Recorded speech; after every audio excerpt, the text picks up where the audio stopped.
सलामती।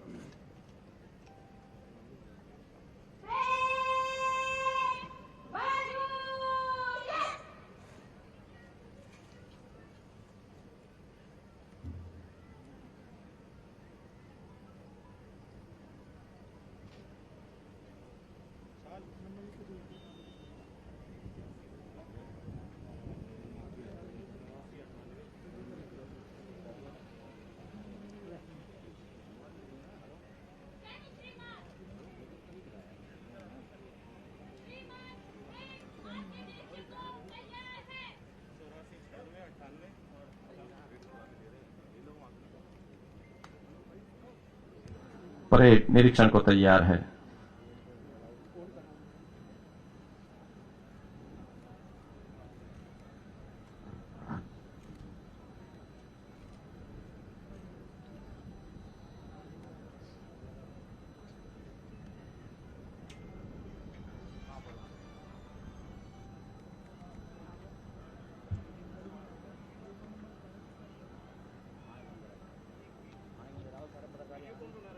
कुछ नशा तिरंगे की आन का है, कुछ नशा मातृभूमि की शान का है। हम लहराएंगे यह तिरंगा हर जगह, नशा ये हिंदुस्तान के सम्मान का है।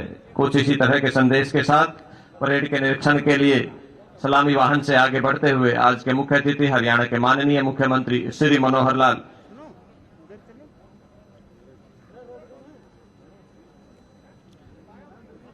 जमाने भर में मिलते हैं आशिक कई, मगर वतन से खूबसूरत कोई कफन नहीं होता। नोटों में लिपटकर और सोने में लिपटकर मरे हैं कई, मगर तिरंगे से खूबसूरत कोई कफन नहीं होता। दे सलामी इस तिरंगे को जिससे तेरी शान है, सर हमेशा ऊंचा रखना इसका जब तक मेरे दिल में जान है।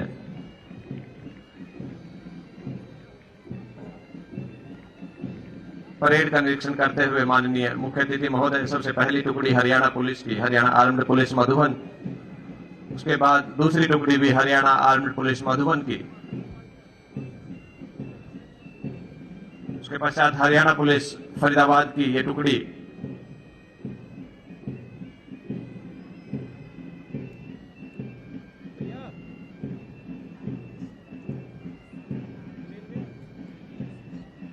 हरियाणा पुलिस महिला की टुकड़ी के सामने से गुजरता हुआ सलामी वाहन,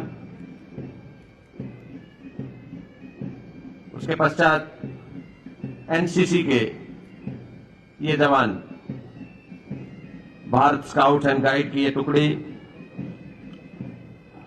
हिंदुस्तान स्काउट्स के ये बच्चे, सेंट जॉन ब्रिगेड के ये युवा और लोकतंत्र के प्रहरी अपना संदेश देते हुए परेड का निरीक्षण करने के उपरांत धीरे धीरे आदर के योग्य स्वतंत्रता सेनानीगण एवं उनके परिजन, यहां उपस्थित मान के योग्य बुजुर्गों, भाइयों बहनों, नौजवान साथियों तथा प्यारे बच्चों, स्वतंत्रता दिवस के राष्ट्रीय पर्व पर एक बार भारत माता का जयकारा लगाएंगे। भारत माता की वंदे वंदे। आज पूरा देश अपनी आजादी का अमृत महोत्सव हर्षोल्लास से मना रहा है। इस पावन अवसर पर मैं आप सबको दिल की गहराइयों से बधाई देता हूं। आज का ये दिन सन 1947 के पहले महज एक तारीख थी, एक डेट थी, लेकिन 1947 को यह हमेशा के लिए यादगार के रूप में दर्ज हो गया। और अब 15 अगस्त हमारे लिए महज एक तारीख नहीं है, इससे केवल हमारी आजादी की ही नहीं जुड़ी, बल्कि हमारा आत्मसम्मान और स्वाभिमान भी जुड़ गया है। 74 साल पहले आज ही के दिन हम भारतवासी आजादी की खुली हवा में हमने पहली सांस ली थी। इसलिए यह हमारे लिए बड़े गर्व और गौरव का दिन है। इस अवसर पर मैं आजादी के लिए बलिदान देने वाले सब ज्ञात अज्ञात अमर शहीदों को श्रद्धांजलि अर्पित करता हूं। आज हम उनके द्वारा दिलाई गई आजादी की हर कीमत पर रक्षा करने और उनके जैसी देशभक्ति अपनाने का संकल्प लेते हैं। राष्ट्र कवि रामधारी सिंह दिनकर ने उनकी स्तुति में कहा है, जला अस्थियां बारी बारी चिटकाई जिनमें चिंगारी, जला अस्थियां बारी बारी चिटकाई जिनमें चिंगारी, जो चढ़ गए पुण्य वेदी पर लिए बिना गर्दन का मोल, कलम आज उनकी जय बोल। आज हम उन राष्ट्र निर्माताओं, सीमा प्रहरी सैनिकों, वैज्ञानिकों, अन्नदाता किसानों, मेहनत कश कामगारों के प्रति भी गहन कृतज्ञता व्यक्त करते हैं, जिन्होंने अपनी प्रतिभा, साहस और मेहनत के बल पर भारत को दुनिया की सबसे बड़ी शक्ति के रूप में खड़ा कर दिया है। मैं पिछले सप्ताह ही टोक्यो में संपन्न ओलंपिक खेलों में देश का गौरव बढ़ाने वाले खिलाड़ियों का भी स्वाभिमान कर अभिनंदन करता हूं। हमें गर्व है कि इन खेलों में हरियाणा के 30 खिलाड़ियों ने देश का प्रतिनिधित्व किया और अपने दमखम व खेल कौशल से सबका मन जीत लिया। मुझे इस बात पर भी गर्व है, देश के स्वतंत्रता आंदोलन में हरियाणा वासियों ने अपनी अग्रणी भूमिका निभाई। सन 1857 की क्रांति तो अंबाला छावनी से शुरू हुई थी। हमने अपने शहर बल्लभगढ़ के राजा नार सिंह तेवतिया ने 1857 की क्रांति में अंग्रेजों को नाको चने चबा दिए, ये भी सुना है। हरियाणा के वीरों ने देश की सीमाओं की सुरक्षा में भी बड़े बलिदान दिए हैं।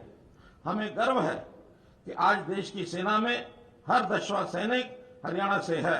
हमारे सैनिकों ने 1962, 1965 और 1971 के विदेशी आक्रमणों व ऑपरेशन कारगिल युद्ध के दौरान वीरता की नई मिसाल पेश की है।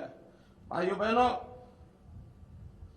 इन 75 सालों की आजादी के इतिहास में हमने 100 सालों की सबसे लंबी बड़ी महामारी को झेला है, इससे लड़े हैं और इस लड़ाई में हमने कई मायनों में अपनों को खो दिया।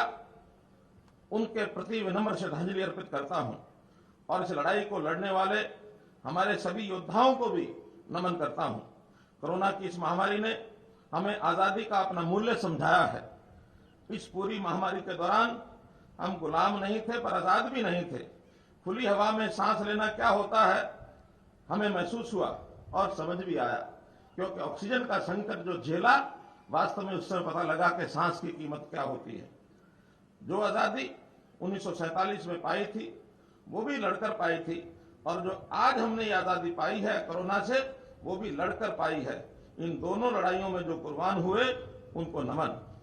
भाई बहनों, आजादी का ये दिन कई मायनों में अहम है। सबसे अहम इसलिए है कि आने वाला साल आजादी का 75वां साल है। इस अमृत महोत्सव में हम विभिन्न समारोहों में आयोजन करेंगे, लेकिन हमें पूरा साल पिछली उपलब्धियों पर गर्व करने में ही नहीं बिताना, बल्कि इसमें यह भी तय करना है कि 2.5 दशक बाद जब हम आजादी की 100वीं वर्षगांठ मनाएंगे तो तब देश कैसा होगा।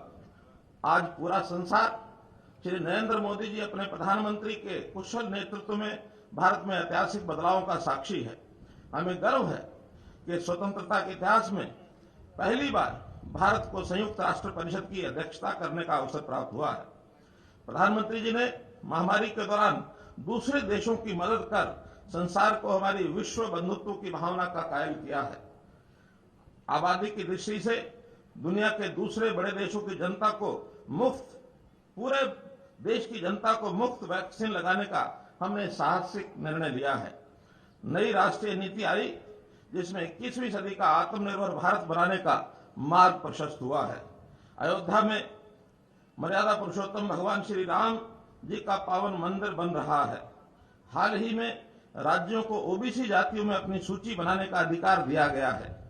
इसके अलावा जम्मू कश्मीर से धारा 370 व 35A हटाना, सर्जिकल व एयर स्ट्राइक, नागरिकता संशोधन कानून, 3 तलाक की कुप्रथा से मुक्ति, स्वच्छ भारत अभियान, बेटी बचाओ बेटी पढ़ाओ अभियान आदि अनेक युग परिवर्तनकारी कदम उठाए गए हैं।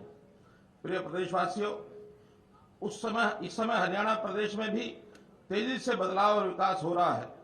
हमने व्यवस्था परिवर्तन और सुशासन का जो संकल्प लिया है उसे पूरा करने के लिए हम नित्य नए मील के पत्थर स्थापित कर रहे हैं।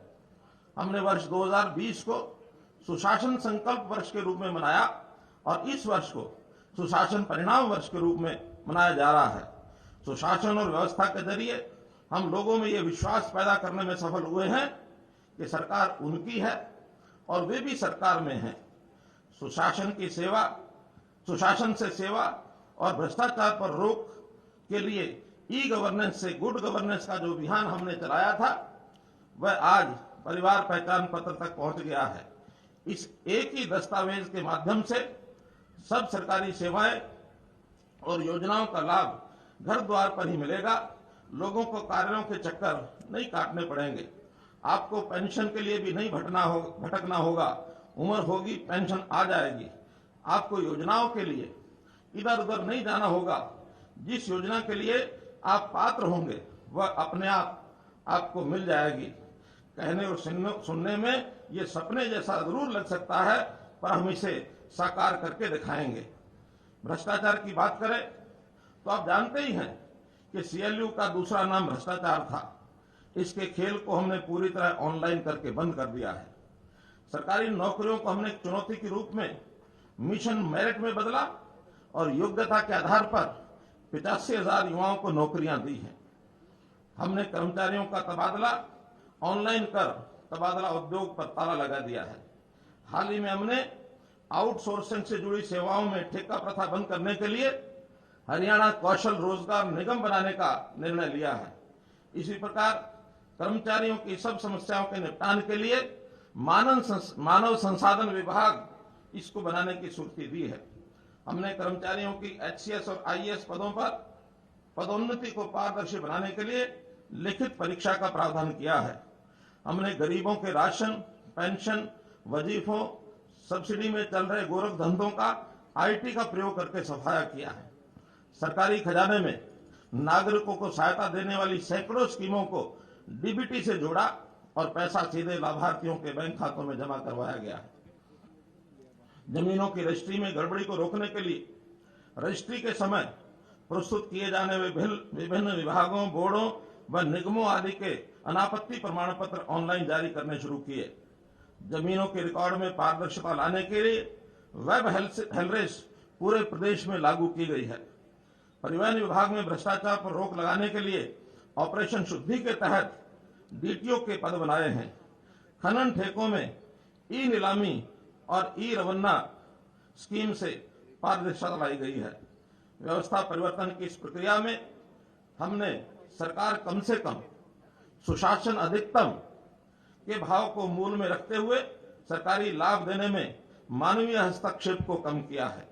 हमने ऐसी नीतियां बनाई कि समाज का कोई भी वर्ग ऐसा नहीं बचा जिसे सरकार की मदद अथवा राहत न मिल रही हो। हमने किसान की आय दुगनी करने के लिए ठोस कदम उठाए। मजदूर की आय बढ़ाने के साथ पेंशन की व्यवस्था भी की। व्यापारी को भी बीमा प्रदान किया। अनुकूल नीतियां बनाकर निवेश को आकर्षित किया। कर्मचारी व उसके परिवार को सामाजिक सुरक्षा दी। महिलाओं को सुरक्षा और शिक्षा व रोजगार द्वारा सशक्तिकरण प्रदान किया। युवाओं को कौशल व योग्यता आधार पर नौकरी दी है। वृद्धों को सम्मान पेंशन व स्वास्थ्य सेवाएं प्रदान की। विवादों के समाधान के माध्यम से हर उस नागरिक को राहत दी जिसका कोई भी मामला किसी भी कारण से सरकारी स्तर पर लटका अथवा फंसा हुआ था। किसी भी संकट के समय हर नागरिक की समय पर मदद के लिए डायल 112 सेवा शुरू की। गरीबों को हर योजना व सेवा में प्राथमिकता प्रदान की। भाइयों बहनों, अंत्योदय के लक्ष्य को हासिल करने के लिए प्रदेश सरकार सबसे पहले उन लोगों पर ध्यान केंद्रित कर रही है जो सबसे गरीब हैं। हमने ऐसे परिवारों का जीवन स्तर ऊंचा उठाने के लिए मुख्यमंत्री अंत्योदय परिवार उत्थान योजना चलाई है। इसके तहत पहले 1 लाख परिवारों की मदद की जाएगी। अब तक 50,000 लगभग परिवारों की पहचान कर ली गई है। हमने गरीबी में हरियाणा में गरीबी रेखा की वार्षिक आय सीमा 1,20,000 रुपए से बढ़ाकर 1,80,000 रुपए तक की है, ताकि ज्यादा से ज्यादा परिवारों को गरीब कल्याण योजनाओं का लाभ मिले। ऐसे परिवारों को 6,000 रुपया मासिक मदद देने के लिए मुख्यमंत्री परिवार समृद्धि योजना चलाई जा रही है। उन्हें प्रधानमंत्री जन आरोग्य आयुष्मान भारत योजना के तहत 5 लाख रुपए तक का वार्षिक मुफ्त इलाज करवाने की सुविधा दी गई है। प्रदेश में सभी कोरोना मरीजों का इलाज व टीकाकरण मुफ्त किया जा रहा है। बीपीएल परिवार के व्यक्ति की महामारी से मृत्यु होने पर उसे 2 लाख रुपए की राशि का एक्स ग्रेशिया अनुदान अथवा जीवन बीमा के तहत प्रावधान किया गया है। इसके अलावा होम आइसोलेशन में रहे लगभग 7,000 मरीजों को भी 5-5 हजार रुपए की आर्थिक सहायता दी है। कोविड-19 महामारी के कारण अनाथ हुए बच्चों के पुनर्वास और सहायता के लिए मुख्यमंत्री बाल सेवा योजना शुरू की गई। इसके तहत प्रति बच्चा 2500 रुपए मासिक मदद दी जा रही है। प्रदेश में सभी तरह की सामाजिक सुरक्षा पेंशन 1 अप्रैल 2021 से 2500 रुपया मासिक की गई है। भाइयों बहनों, किसानों की समृद्धि के बिना प्रदेश में खुशहाली नहीं आ सकती, इसलिए किसान हित हमारे लिए सर्वोपरि है। हम कृषि क्षेत्र को लाभकारी बनाने के लिए ऐसे विजन पर काम कर रहे हैं कि किसान का बेटा कृषि से विमुख न हो। हम किसानों को प्रोत्साहित करने के लिए विभिन्न नगद लाभ भी प्रदान कर रहे हैं। हाल ही में हमने कृषि भूमि के आदान प्रदान में किसानों को राहत देते हुए स्टाम्प शुल्क में छूट दी है। अब प्रति डीड केवल 5,000 रुपए का शुल्क ही लिया जाएगा। इससे पहले 7% रजिस्ट्रेशन शुल्क ये लिया जाता था।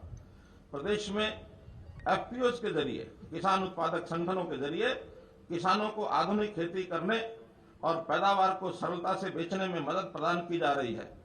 उत्तम किस्म के बीज प्रदान करने के लिए फसल बीमा व फसल मुआवजा देकर प्राकृतिक आपदा को जोखिम को समाप्त किया है।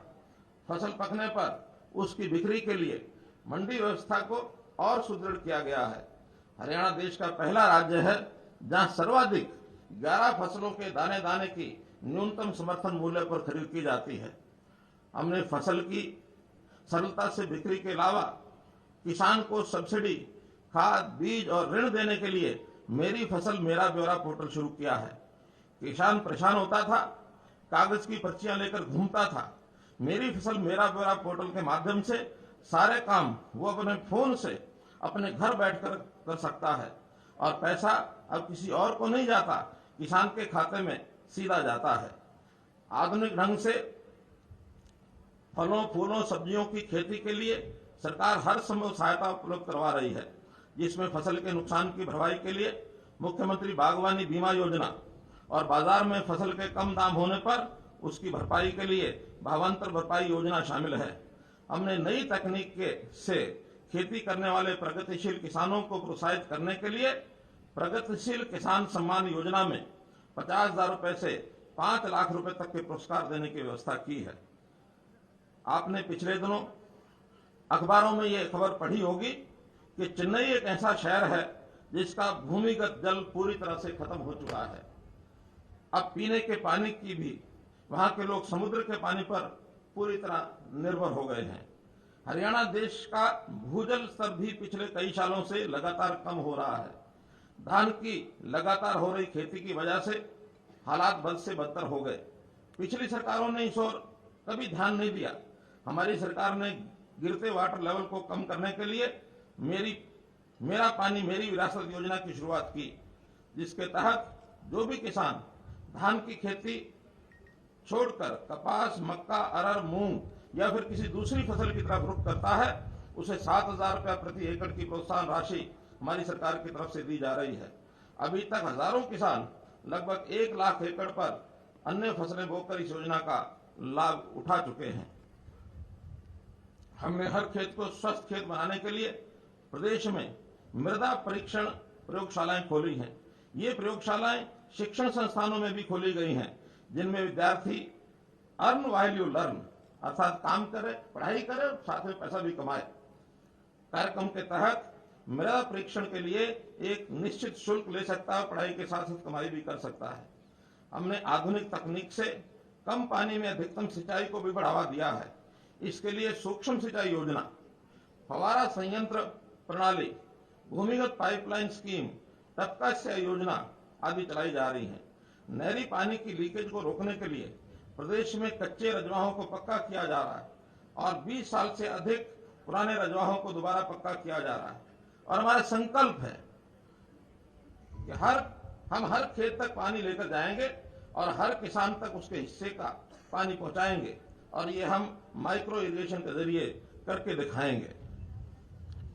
इसी प्रकार खेतों में आवाजाही को सुगम करने के लिए 5 क्रम के सभी रास्तों को पक्का किया जा रहा है। भाइयों बहनों, शिक्षा समाज और देश का भविष्य तय करती है। इसलिए हमने कौशल व संस्कार से युक्त रोजगार परक शिक्षा प्रदान करने के लिए नई राष्ट्रीय शिक्षा नीति को प्रदेश में वर्ष 2025 तक पूर्णतः लागू करने का बीड़ा उठाया है। इस नीति के अनुरूप प्री नर्सरी से ही शिक्षा देने के लिए प्रदेश में 4000 प्लेवे स्कूल और 500 नए मॉडल क्रच खोले जा रहे हैं।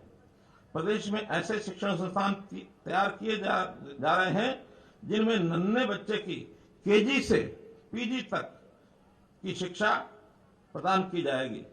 प्रदेश में प्राइवेट स्कूलों की तर्ज पर सुविधाएं देने के लिए 136 नए संस्कृति मॉडल स्कूल खोले गए हैं। हम जानते हैं प्रधानमंत्री श्री नरेंद्र मोदी जी ने आत्म भारत का जो नारा दिया है वह कौशल के जरिए ही साकार हो सकता है। इसलिए हमने स्कूल से लेकर विश्वविद्यालय तक की शिक्षा को कौशल के साथ जोड़ा है। तकनीकी संस्थानों में उद्योगों की जरूरत के अनुसार प्रशिक्षण के लिए उद्योगों के साथ एमओयू जैसे कारगर कदम उठाए गए हैं। हमारे युवा प्रतियोगी परीक्षा में अग्रणी स्थान पर रहे, इसके लिए हमने सुपर 100 प्रोग्राम शुरू किया है।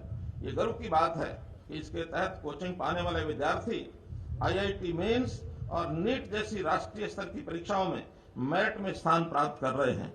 युवाओं को सरकारी नौकरी के लिए बार बार आवेदन न करना पड़े, इसके लिए एकल पंजीकरण सुविधा शुरू की गई है। हमने हरियाणा अध्यापक पात्रता परीक्षा की मान्यता अवधि 5 साल से बढ़ाकर आजीवन की है।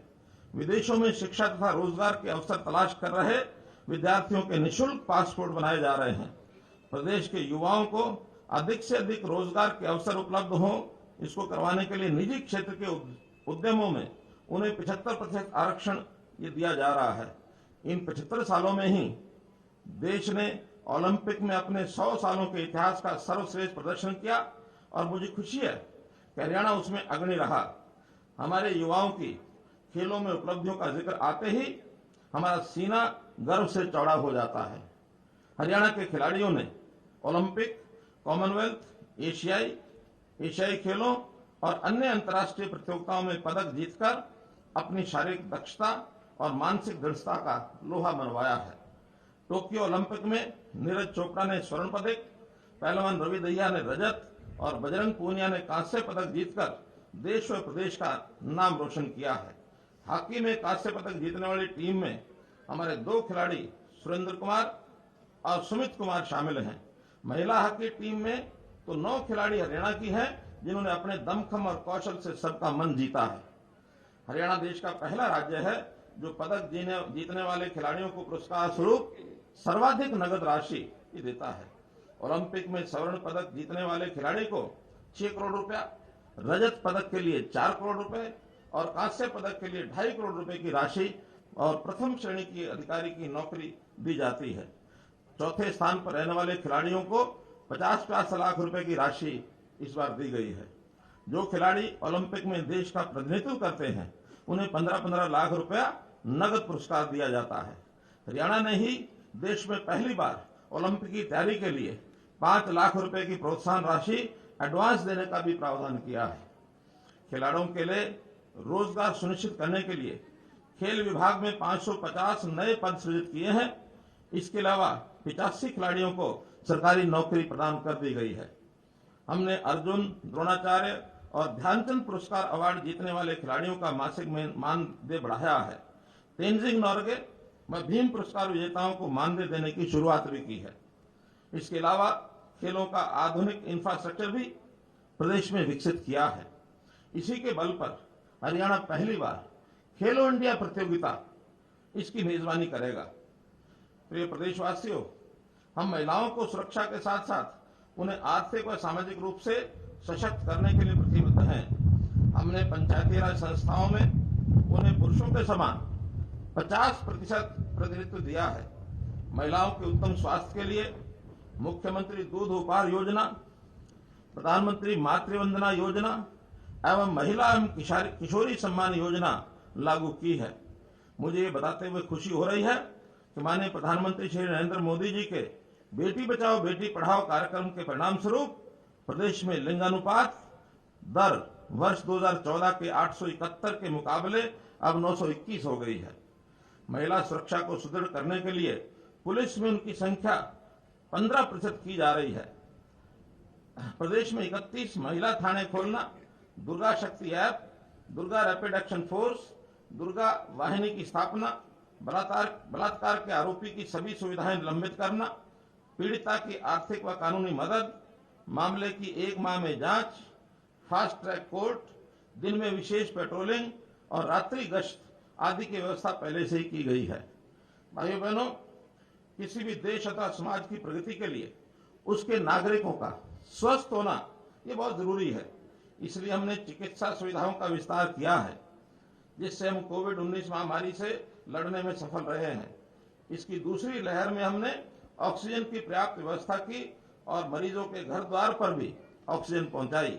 अब प्रदेश में 50 बिस्तरों से अधिक के सभी अस्पतालों में पीएसए ऑक्सीजन प्लांट लगाया जाना अनिवार्य किया है। इस महामारी की तीसरी लहर की आशंका को देखते हुए हमने इससे निपटने के लिए सभी प्रबंध किए हैं।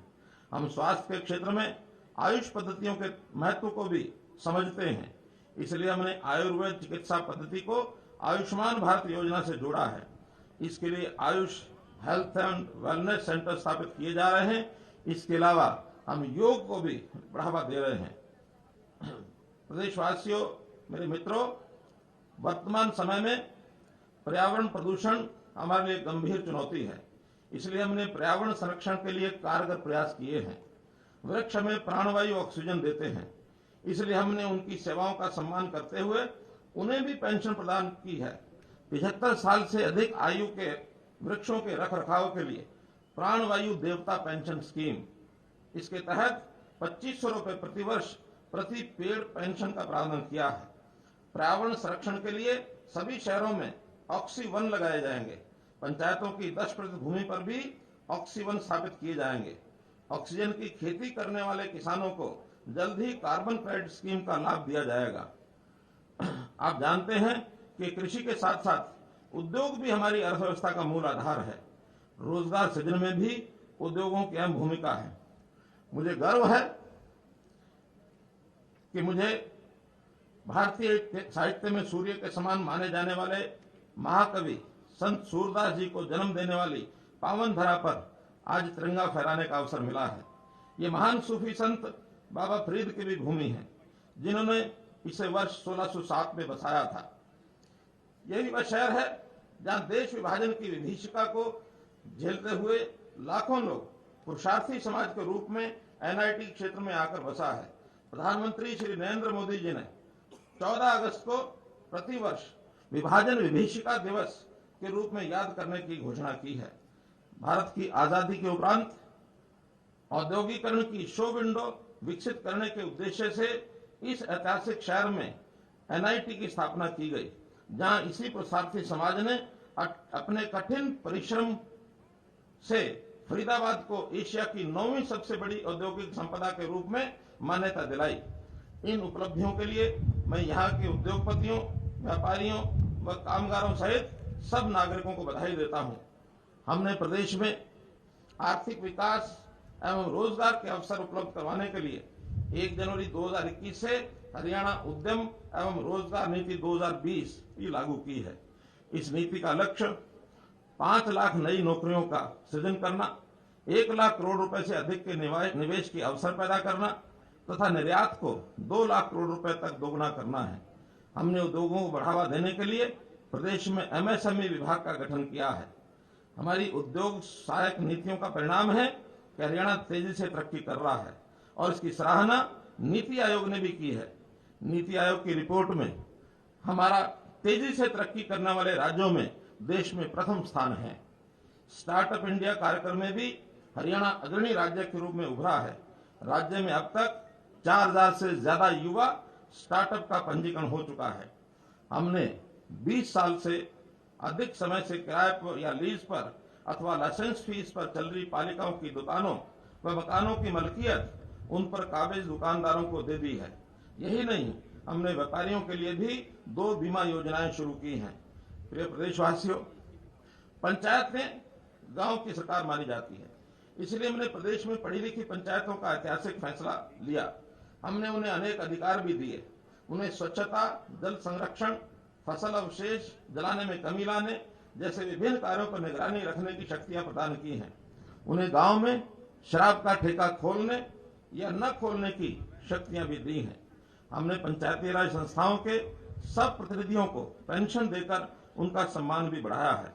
पंचायती राज संस्थाओं में और सुधार के लिए मतदाताओं को राइट टू रिकॉल का अधिकार भी दिया गया है। पंचायती राज संस्थाओं में महिलाओं को समान प्रतिनिधित्व और बीसीए वर्ग को 8% प्रतिनिधित्व देने का काम भी किया गया है।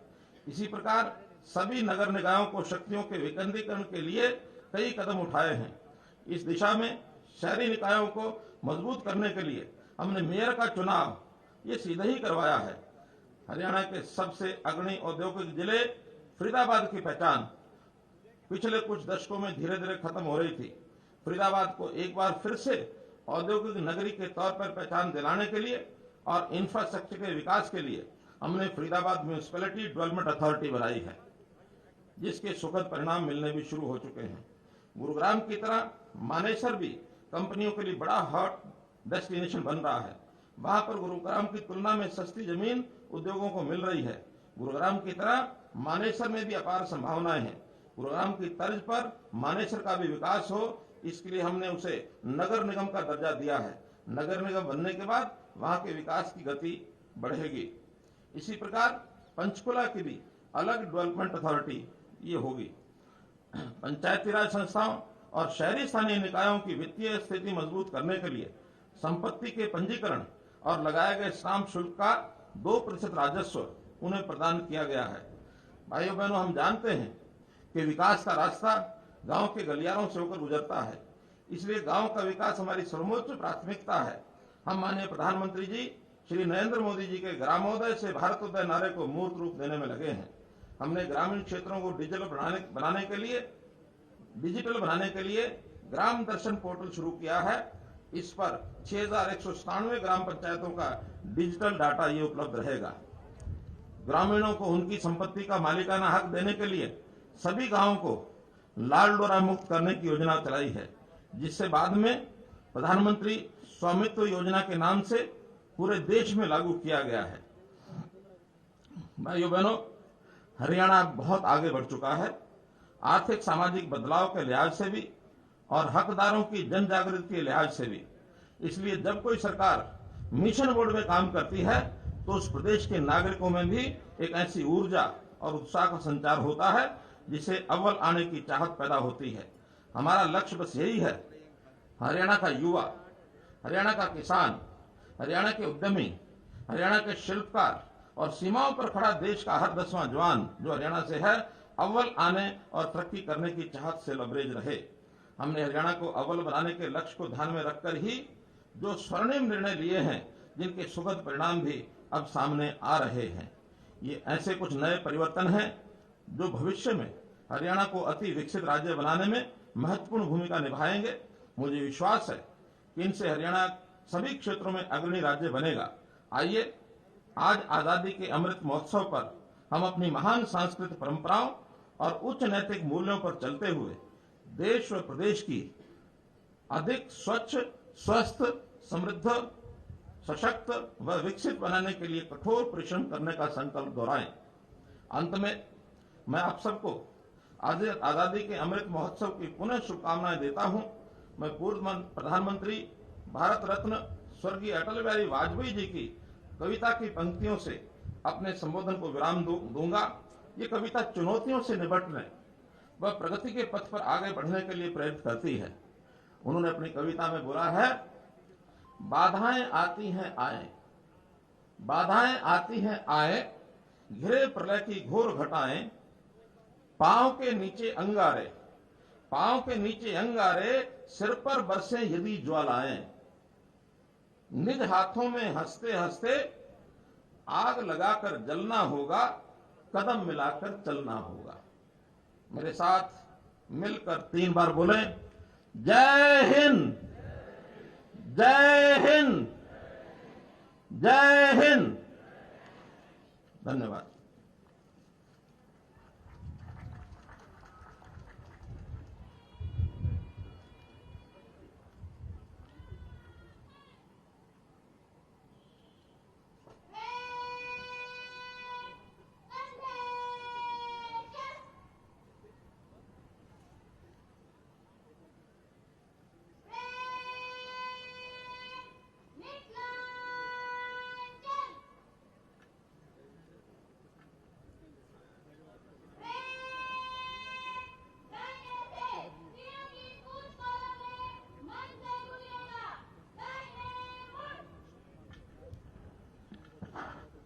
डॉक्टर कविता, डीएसपी हरियाणा पुलिस, शिक्षिका रही हैं राजकीय कॉलेज सांपला में।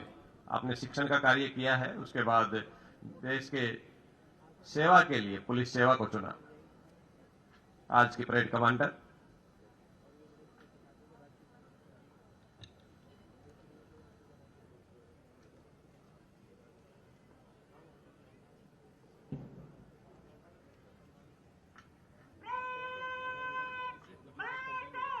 पीछे आ जाओ, पीछे।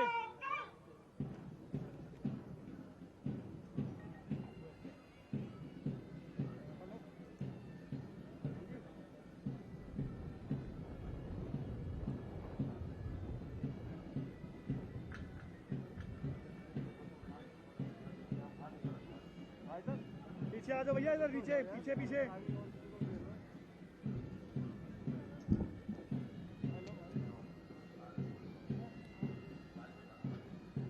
ये देखिए, बड़ा ही सुंदर दृश्य है। आज देश के लाल किले से लेकर के देश के हर एक जिला, उपमंडल और तहसील स्तर तक बड़ी ही सुंदर भव्य परेड का आयोजन इन विद्यार्थियों द्वारा, इन पुलिस के जवानों द्वारा, इन एनसीसी के कैडेट्स द्वारा।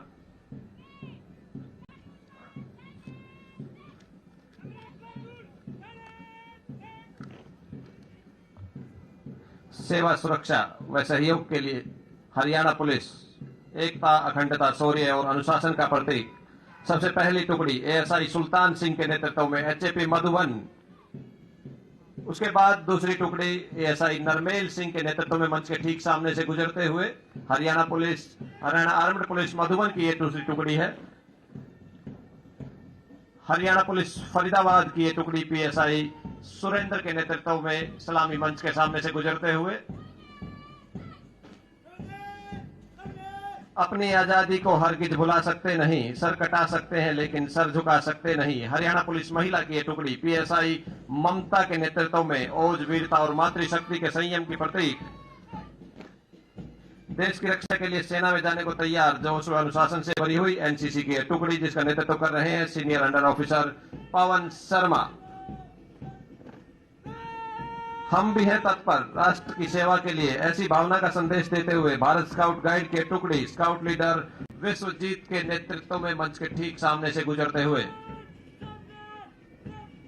जन जन तक मानवता की सेवा का संदेश पहुंचाया है। हमने भी अब देश की सेवा का बीड़ा उठाया है। ऐसी ही भावना के साथ ये बच्चियां जिसका नेतृत्व कर रही हैं गाइड लीडर पिंकी, और ये सेंट जॉन ब्रिगेड की टुकड़ी हमेशा जन भावना की भावना से ओतप्रोत ये बच्चे नर सेवा ही नारायण सेवा का संदेश देते हुए जिसका नेतृत्व कर रहे हैं लीडर विनीत।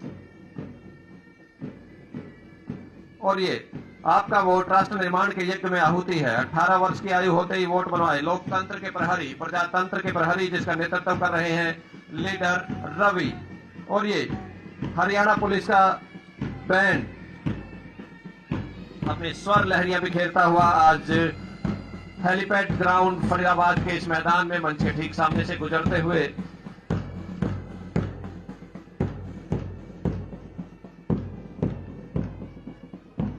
किराए का मकान कितना भी सुंदर हो शहर में, पर वो मेरे गांव जैसा घर तक आखिर नहीं हो सकता। जरूरत की सभी चीजें मयस्सर है यहाँ, लेकिन जब तक मैं गांव न जाऊं ये खालीपन मेरा नहीं जाता। ऐसा ही कुछ संदेश देते हुए ये विद्यार्थी मार्च पास्ट के पश्चात और माननीय मुख्यमंत्री जी के लिए 2 पंक्तियां कि कौन कहता है काम नहीं होते, बस काम न करने वालों को घायल करता हूं। ऐसा नहीं कि दिक्कतें नहीं जीवन में, किसी को वो तो किसी को मैं हल करता हूं। समझ कर भी नादान बने जो, सीधा उनका बल करता हूं। जो भी करना हो परसों नहीं, अव्वल तो आज नहीं तो कल कर लेता हूं। पर उपदेश कुशल बहु तेरे, बस अच्छे की नकल करता हूं। मनोहर हूं मैं अपनी स्वच्छ कार्य प्रणाली से, लोगों की जनसेवा से अपने जीवन को सफल करता हूं।